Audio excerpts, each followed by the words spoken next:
Yeah, welcome back to part two. I hope you went out to the fridge to get a Kool-Aid.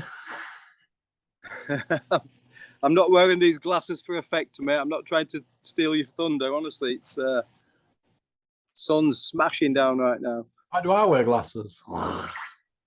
Been known. About 40 pair up at office, the sunglasses. Right. Eddie's show tonight. Eddie Hills, the 5-0 Iceman. Free by way of, but no footage, Eddie. Your dad's had a production company 40 years. What do you think to that show tonight? Dalton Smith, Sam O'Mason, and the rest of it. Before I comment on the show, I definitely will comment on the fact what you've just said about having no footage. So I boxed in 1986, first fight. My last fight was 92. I had 14 amateur fights, and I've got videos of 3 of them. Obviously, VHS handheld recorders. They were not that popular back then. What crap in your fucking stomach? Go on. I've still got my first fight from 1986, and I got one from 87. So I'd love to have had all 14 wins and losses, doesn't matter. But your dad's got a production company. Come on, let's just see a clip. I'm not disputing that you haven't been in a ring and had a bit of a move around, but let's see a clip of the fights, Eddie. I don't think there's an issue the fact if you haven't boxed or you haven't boxed competitively. I think what I have an issue with, I know you haven't asked this question, Russell, but what I have an issue with, right? He said in one of his interviews, he had 4 amateur fights. He won them all. He stopped 3.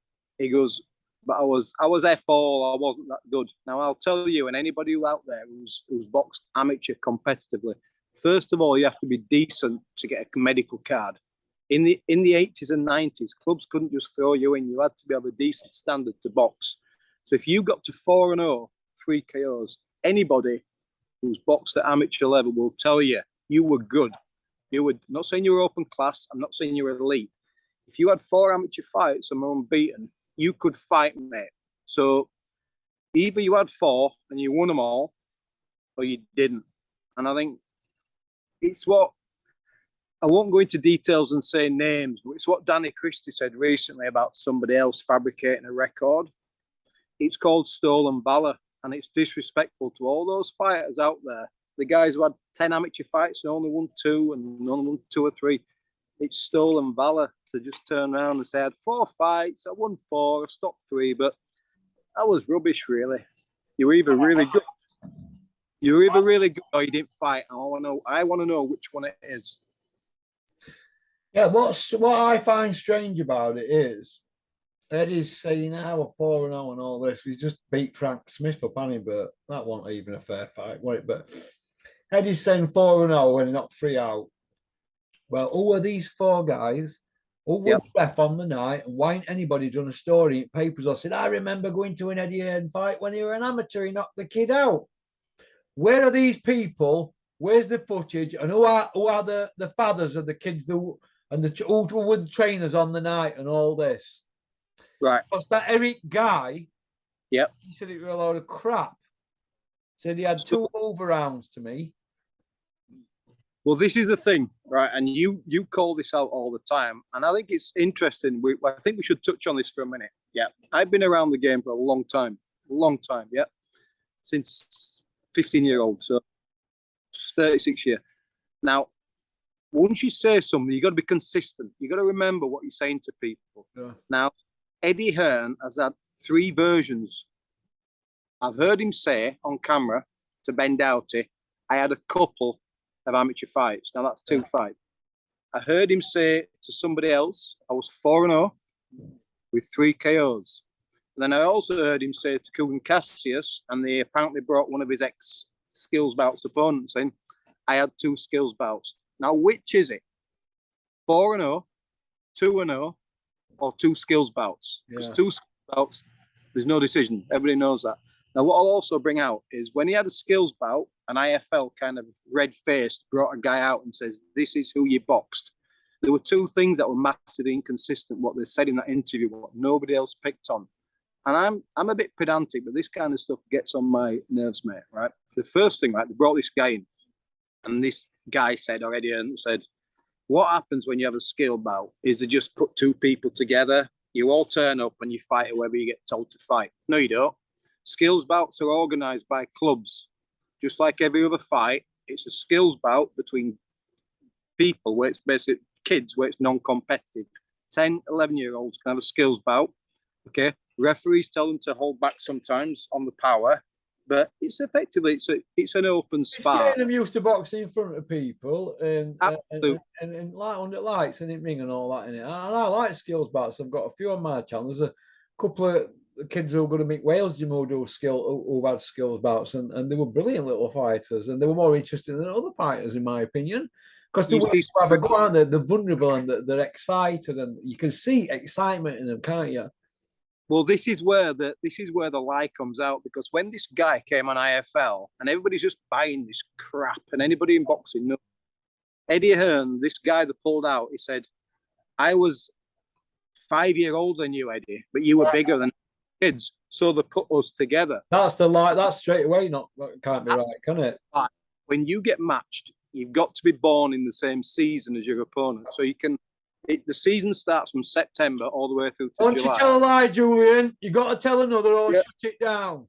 You got to know the sport. You got to know how amateur boxing works. So if you have a skills bout, there's generally the biggest age gap is 9 months. Now they were saying it's a 5-year age gap because Eddie Hearn was rarely 9 months though, isn't it? Really, absolute rubbish. So this guy that pulled out told a lie. He said, "We just turned up. Line number 1, line number 2.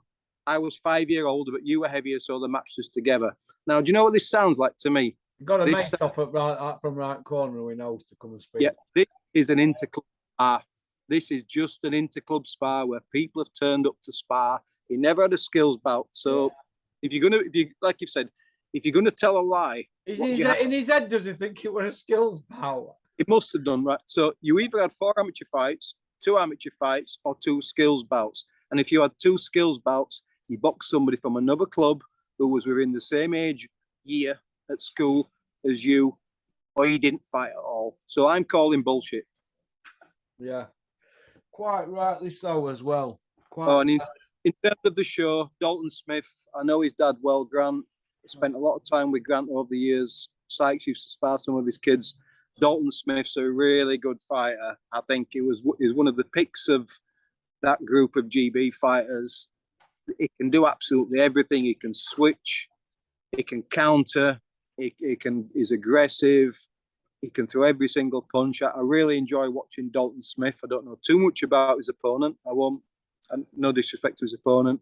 I don't know too much about him, but if ever a kid's got world champion written all over him, it's Dalton Smith. Dalton Smith, isn't it? Yeah, I think he blows Sam Mason away tonight.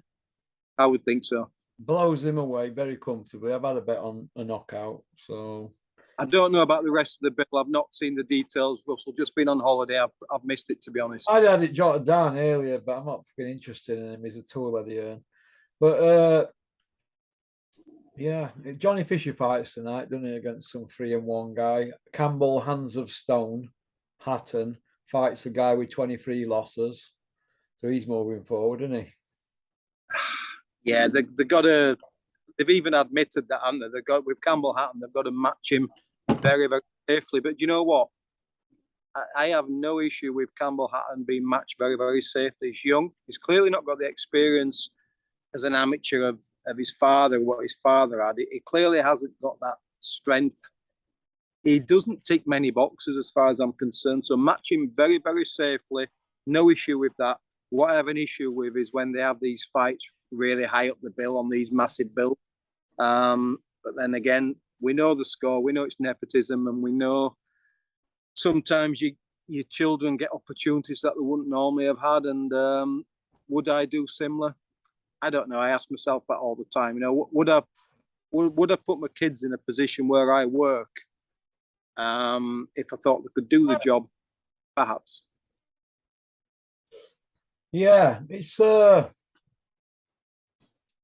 Do you think there's a lot of people now making a living out of boxing that shouldn't be passed to box? Absolutely. And you know, we've talked about Max before. It's what do we say? We say it all the time. You know, don't hate the player, hate the game. But we've got too many pros, way too many pros. We've got the dilution of boxing with white collar, stroke unlicensed, and everything else. And what that's doing is even on the white collar or the unlicensed scene, everybody's got a belt, and the casual fan don't understand that what they're watching is actually really poor. It's a poor level. They don't understand that a lot of these white collar shows and these unlicensed shows, they're not even good enough to do what was mentioned earlier, which is to be an ABA fighter. You know, you've got to be a decent level of boxer to have a fight under ABA rules. So people, it's all too blurred. So what it does, it gives people a false sense of grandeur and delusional that they think they can just go pro. They think, do you know what? I've had 15 fights in the white collar. I've won 13. I've won 14 of them. I can go pro. And the reality is they're just not good enough, mate. And sadly, it impacts the game in the long term. Do you think, Julian, that people turning pro now in like the early 30s and stuff like that, people who've got jobs and that, you think because they're turning pro because they've had a couple of white collar fights, passed a medical and a brain scan and that, but do you think that the board have been allowing them to come into boxing when really they should have said, no, look, state white collar, you're 30 odd, you've only had a couple of white collar, yeah, you might have, might be on weight and all that, but it don't mean the boxers, does it? Because they've had 2 white collars and took it up in the 30s. These people are going to get hurt, aren't they, if they get clipped off right person? Yeah, absolutely. I mean, it's just wrong on so many levels, isn't it? I mean, this is what I've said before, is I think you should have a competency test as a coach and as a boxer. I strongly believe that, it's not just the boxers, is it? I mentioned this before about it's one thing having a guy who can't fight, but if you have a guy who can't teach, that's a deadly combination. So you can get through the white collar scene. What do you mean by all these trainers who were around, who started out as strength and conditioners and nutritionists, took the guy on the pads a couple of times before you know where you are, the border control trainers, like Richard Poxham did. He was hanging around Dennis's gym money for a while and that. He only works at Steel Mill, 300 quid a week. Before you know where you are, he's training Clinton Woods as trainer and Dennis as manager for his boxing business. Couldn't make it up, could you? Anybody can sneak in, can't they, and do what they want in boxing? Well, that's the thing. Strays in, don't they? It just becomes a joke. Me and my mate Stuart talk about it all the time.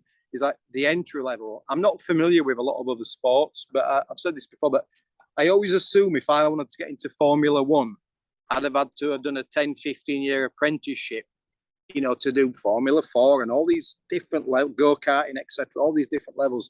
Only in boxing can you get guys who have got zero knowledge of, I'm not talking about nutrition, strength and fitness and wearing heart monitors and all this garbage. I'm talking about the art of boxing, the essence of boxing, being able to watch a fight and break it down, being able to understand what's going on in a ring in round 1 all the way through round 12 and how that pattern evolves and how that fight develops.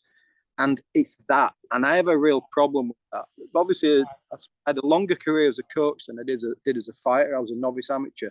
But that is my biggest issue, is these non-teachers and non-boxing people getting into the sport. Where do they come from? Where do these people come from?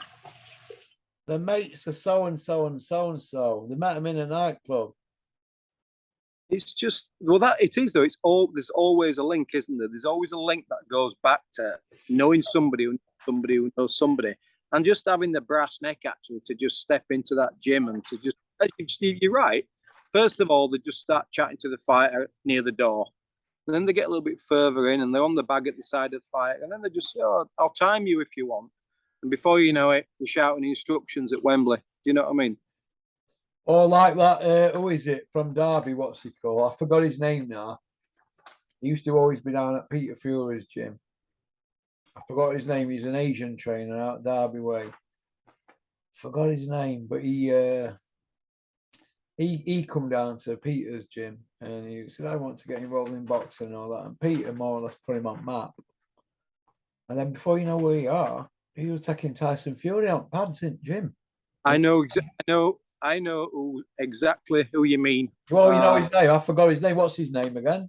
No, he's training a kid who's about 5-0, 6-0 at the moment. A young featherweight or something. He hasn't got passion for the game. But like I said before, you know where you are. These people, the taking that, they come in your gym and they take over, don't they? You know what I mean? Yeah. And that's the thing. And then they start saying things like, I'm a teacher of boxing, I'm a Oh, professor like of that boxing. Xavier Miller. Xavier, you're wrong, man. I don't like you. Xavier Miller is that Dylan White's man. He were Yeah. hanging around Dylan White and Mark Tibbs and all that carry on. And then As a before mate, you know where you are, Mark Tibbs was gone out to see him, and he were more or less trying to take over the situation. And he ended up training him in the end, didn't he? but they're not interested in working with journeyman or novice Don't amateurs. want to work with people who are in top 10. Yeah, people who can make them like a bigger dick. That's all they're interested in, mate. They're not interested in anything else. It's the guys who pay more and the guys who get them on the TV. And I had it with Sykes. Nobody was interested in working with us in the early days. And as soon as Sky started sniffing around, I'm not talking about the guys who did work with him, by the way. That's not what I'm saying. I'm talking about the guys who I didn't let in there. But everybody wanted to start working with Sykes once Sky was sniffing around and once he was British champion. Can I help you? Is anything I can do for you? Do you want? No, we're fine. Thanks, we're fine. We've got a small little team, we're fine. And that's all you get. And it's like nobody was interested in the early days. Nobody wanted to work with James Ancliffe, who was a lad I took on who had 13 back-to-back losses. It was just myself and the small team who worked with him. When I've been to amateur gyms, nobody wanted to work with a kid in the corner who's got losing records. They just want to work with the cream.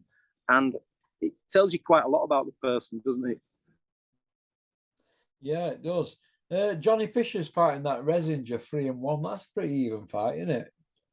Yeah, it's one of those when you get a kid who's on paper the 3-1 and that it can look quite a respectable record, doesn't it? And then when you break the fight record down, you realise it's probably a safe fight. He's not that big a puncher. He didn't get turned over by anybody who was that good.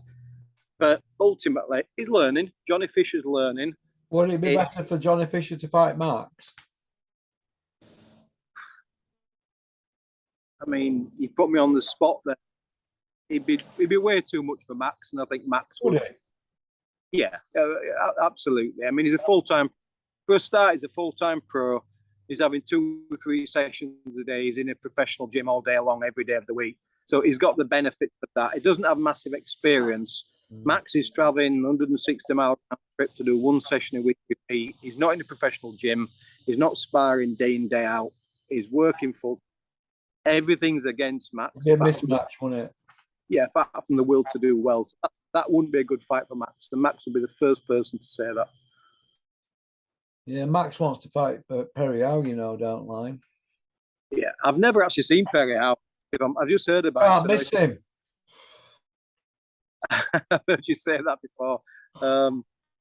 It's about levels, isn't it? Everything's about levels, and that's what I'm saying about professional.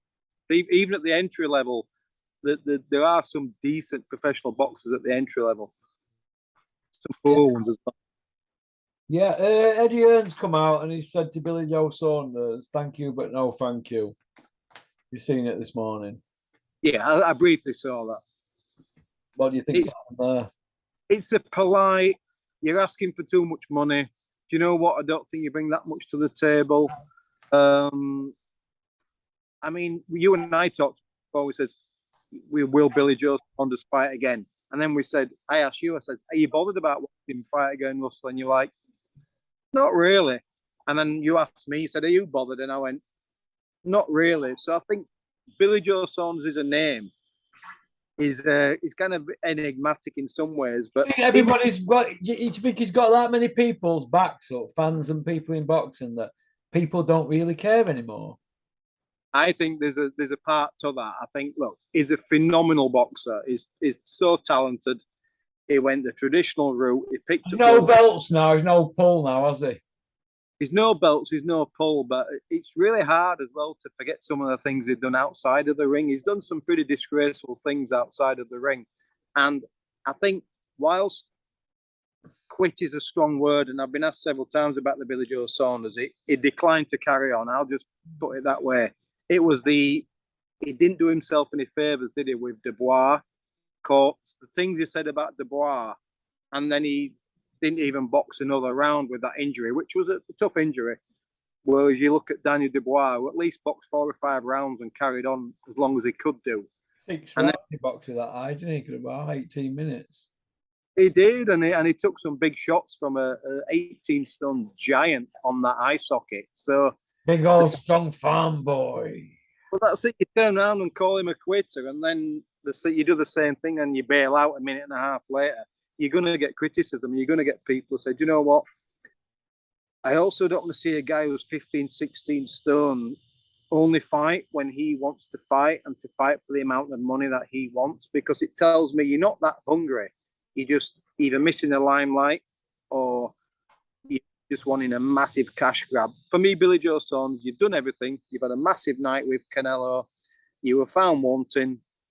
And ultimately, you've made so many millions. Retire, spend time with your family, with your business interests. And it's the hardest thing for a fighter to say goodbye, because they're addicted to the drama, they're addicted to the spotlight. But also, once you absolutely firmly retire and all these fighters keep coming through, doesn't matter how big you are, or how big a name you are, you very quickly get forgotten about, don't you? Yesterday's news. And I think that's the problem with Billy Joe Saunders is, in his heart, he doesn't want to train. In his heart, he doesn't want to fight. But in his head, he still thinks he's a fighter.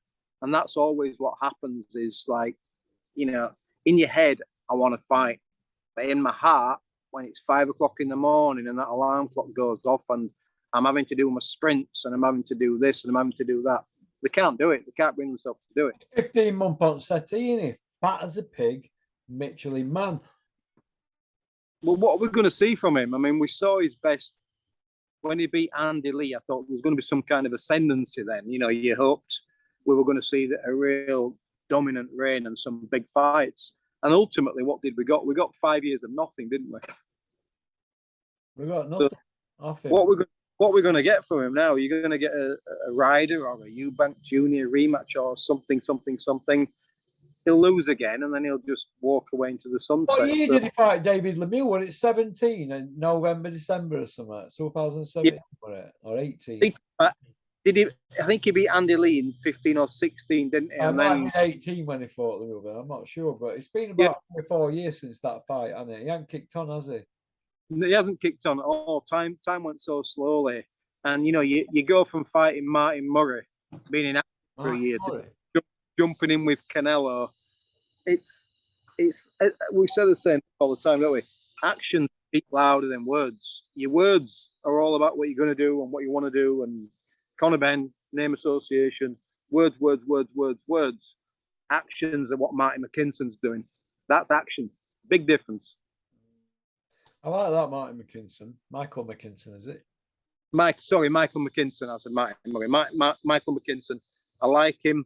His dad's a real good guy. His dad's, I've seen him in the gyms and in the dressing rooms over the years. He's paid his dues. His son's paid his dues. Do I think he'll beat Ortiz tonight? I think it's tonight. Do I think he'll beat Ortiz? No. Or maybe it's tomorrow. Do I think he'll beat Ortiz? No. But do I think he'll give him problems? Yes. But ultimately, you got to give him the credit for going out there and doing that. You have, yeah. Correct.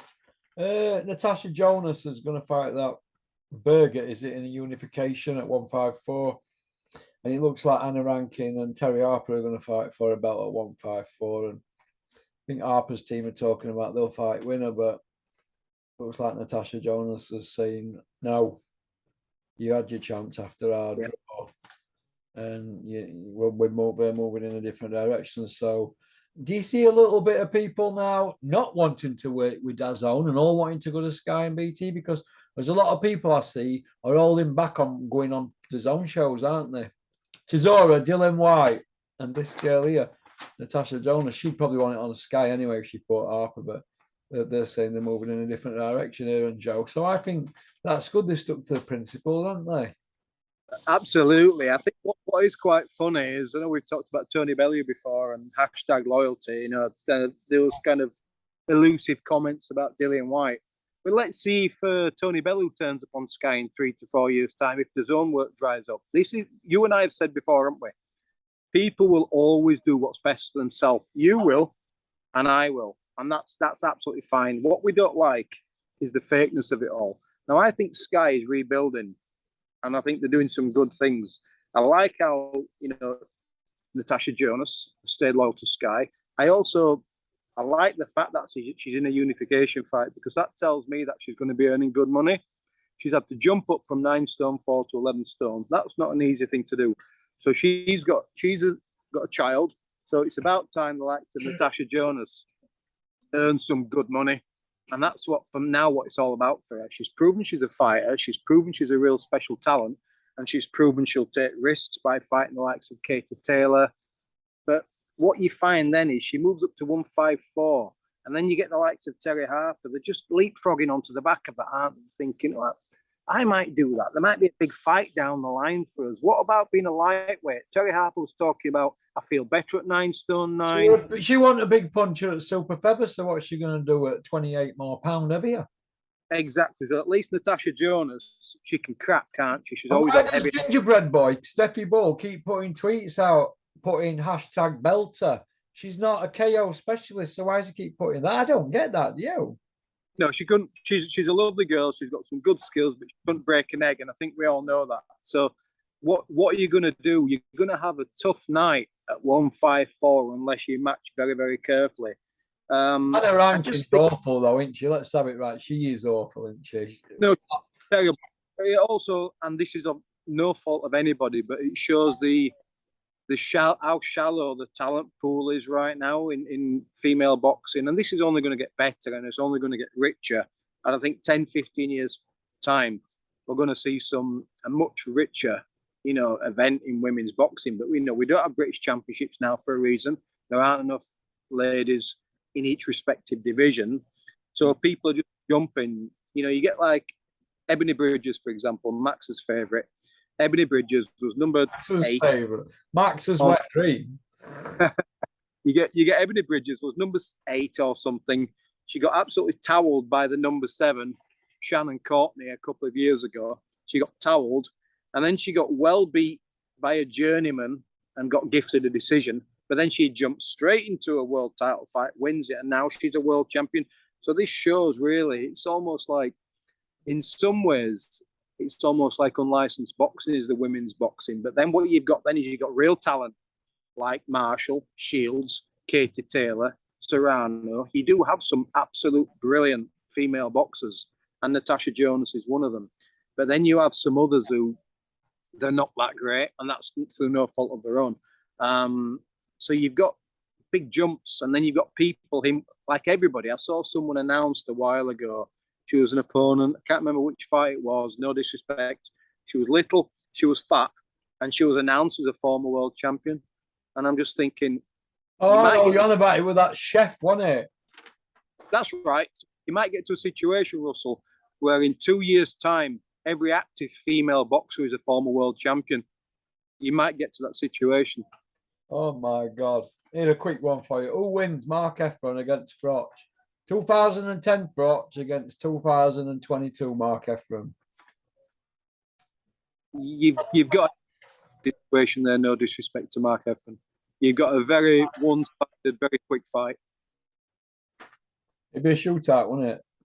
It'd be a good fight, but you're talking level. You're always talking levels, aren't you? He's still got his career ahead of him, Mark Efron. He's like at crossroads now, isn't he? British, Commonwealth, European and world for him, isn't he? He's in a good position, isn't he? Well, absolutely. I think, he's proven he's the top operator domestically. As I've said, whether he's fringe world level or not, we'll find out. No one had him to beat that kid, did they? No, did they? They didn't. He's really I had a couple of disagreements with a couple of people around here. Do you know Noels who only watch boxing in pub once a year or something? I went, you are? I said, they'll do him. He went, no. It's Lennox, in it, and he's the man, and he's got a top trainer. Well, what happened? Mark just does with him, didn't he? Doesn't mean anything. I mean, I know when Lennox Clark beat Willie Hutchinson, that was just man against boy. Carried away. Willie Hutchinson did weight wrong, didn't he? Yeah, he did the weight wrong, and he's one of those fighters who never, for some reason, some fighters don't come across from the amateurs. They don't get that physicality, and they put that fight against Clark, Willie Hutchinson, wasn't really a man. He didn't have that physicality. So Lennox Clark's always going to be a bit of a beast, but Mark Efron's a beast himself. Is a huge guy for the weight. He's absolutely, his shoulders are immense. Listen, he just started sparring yesterday, I've been told, and he started sparring yesterday. He got in ring to spar. same weight as he got in ring on night against Lennox, and he's just been on all this. So that's good, that, isn't it? Consummate professional. So A week off, he'd have been ticking over in abroad, wouldn't he? Yeah, and we all know fighters who 2 weeks after a fight, they're in nightclubs, aren't they? You know, plus Joe G had been on him money on holiday, right? You're ticking over, aren't you? Show me what you've been doing. You know what he's like. He's not. Joe Gallagher, as a proven coach, he's one of the best coaches in the world. I'd say he's one of the best 5 coaches right now in the world. He's a proven coach. He's earned his money. So what Joe Gallagher will be more selfish with than anything will be his time. And hey, listen, I spoke to him this morning, 7 o'clock. They were up Saddlemer, team of them, doing the runs. 7 on a Saturday morning, mate. Paid his dues, mate. I've gone over to Joe's gym several times when it was a Phoenix. There Phoenix. been times when Joe would have been going up there in an old banger, wasn't it? So he's earned he's got his stripes now. I can go up in his Porsche, can't he? Hey, listen, he's earned his money, and as you know, always. Hey, I used to give him a bit of stick, but he's all right. Whenever you see him, as you know, always give him my best, mate. I spoke to Joe a lot in person on the phone. He was a good boxing guy. He knew his boxing history, and he's just one of those. You know, we talked about before about people getting into boxing from absolutely nowhere. You never heard of him. How do people get in? He's been there since age of 8, hasn't he? Oh, yeah, hasn't he? I myself, he's come through the amateur gyms. All he's known, isn't it? It's all he's known, Joe, that, isn't it? He won't be able to that working with fighters of all levels, and that's what you got to respect that, haven't you? You couldn't imagine Joe Gallagher being manager of some tile depot or a carpet place or something, could you? He won't be able to do it, would he?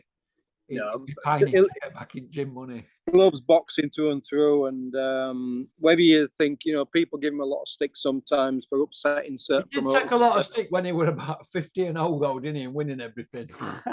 That's when I thought, I don't fucking like him. He's winning everything. I mean, I used to see Joe all the time, and even I didn't like him. And I was thinking, you arrogant bastard, you're winning all this. It's me. We might bloody fighters get, you know. What about me going up to him at Froch Gross? How's it going, Joe? I said, you've got the same trainers on as me. I had the same trainers on as him. Exactly the same. I've got the same trainers on as Joe Gallagher, you know, like Nike Air Force One. Yeah. And he went, and blank me. Anyway, I thought, I pulled him a few years after. I said, well, you know what it is, you're at them sort of events and you just got to concentrate on your fighters, and you haven't got time to be talking to people you don't know, have you? So. And that's where it is, make you focus, because people are always trying to find bits out from you. Hey, listen, they're all trying to get one over on each other than weigh-ins. We all know what was on, don't we? All mental games and that. And that weigh-in were really bad because the atmosphere, it were really eerie, the first Froch Groves on, because David A breezed in, didn't he, with his arm in a thing. Do you remember when he did his arm and the Fury fight got cancelled? I do, yeah. Walked by me and he knocked my arm. And I went, and I said, look at that. And somebody said with David A. I went, I looked and it was David A. And he was going like that because he thought that there were going to be some problems because there'd been something, I'm not going to go into it, but things were said behind the scenes. And you can understand Tyson and Peter being pissed off, can't you? They were taking private jets to Holland for camp and that. Well, he did it twice, didn't he? He pulled out twice. I mean, if you'd have been at a show last weekend, Russell, you'd have got Sam Jones banging into with his pot on his leg. His tibia and his fibia, bro. Let's finish up on these two then. Dave Allen. How long have we got left here? 3 minutes, 4 minutes. Dave Allen. He's on about coming back. He's on pads with his dad. Is it foolish, or should he do it? Or should he do it for his kid? What is the motivation, or is it just another to get a few quid and writing a script? Does he want to come back for the right reasons? I don't know. He's got talent. We know that, don't we? But what do you think? I've always thought it was kind of domestic level, badly exposed at top level, but that's fine. There's no issue with that. Dave should come back if Dave Allen wants to box again, not if he feels he needs to put more money, you know, more steam on the table. But I always wonder with the Dave Allens of this world, who seems a really good guy, actually. If you gave Dave Allen 5 million, he says, there's 5 million, would he box again? No. Whereas there are some fighters, and this might sound ridiculous, if you give them 5 million, they still carry on boxing, because it's like, I said this to Max, and I don't mean any disrespect with this one. I always say this to Max. People like the idea of being a boxer, but not everybody loves boxing. Now, there's a clear distinction between the two. The idea of being a boxer means I get the respect, the credibility, the spotlight, and I get to mix with all my peers. The idea of loving boxing means you love the art of boxing. You love being in the gym. You love shadow boxing. You love bag work. You love training. You love the culture. Those are completely two different things. Still do all that. You just don't have to have a fight, do you? Yeah, I think Dave Allen loves the idea of being a boxer, but doesn't love the idea of boxing. I had two fighters who, one of them was unbeaten and never boxed again after 4 fights. And he said to me, he was really honest, he was a good kid. And he just said, Jules, I hate training. I mean, I hate it. I just don't like training. I don't want to train. I look for excuses all the time. And I'm sorry, I'm just wasting your time. Oh, sorry, you're all right. No, he said, I respect that. Him. Yeah, this because I'm wasting your time, Jules. And I respect fighters who just, so some people, you've got to, I know Ali said it was an sport. I never enjoyed a day of training. The guys love training. Some people love training. Now, you got to train all the time. Dave Allen doesn't love training. He loves the idea of being a boxer. Absolute distinction between the two. So good luck to him. Good luck to his family, his growing family. Hopefully he's still got a few quid. And if you can get a cash grab, get the right cash grab, Dave Allen, because it's very dangerous in there, as you know. Yeah. Last one. Got 1.5 minutes left on it. Anthony Joshua, who wins, him and Usyk? It's only 2 weeks away. I've gone back and forth on this one. I want to see a little bit more of Usyk in the gym. I've said before, I picked Usyk first time easy. I think this is a closer fight. I think we might have a little bit more of a shootout in the early rounds, but I am going to not make a U-turn. I said I would land on a decision a couple of weeks out, didn't I? 2 weeks out. I'm going for Usyk, and I'm going for Usyk in a shootout between 6 and 8. Right. Okie dokie then. Well, listen, thanks for coming on, Julian. It's been a pleasure. Give my best to Joe and Kelsey and you, the daughters and that, and your missus. Have a good holiday, what's left of it. Thanks, mate. You take care. Take care. Bye. Good health. Ta-ra, mate. Bye.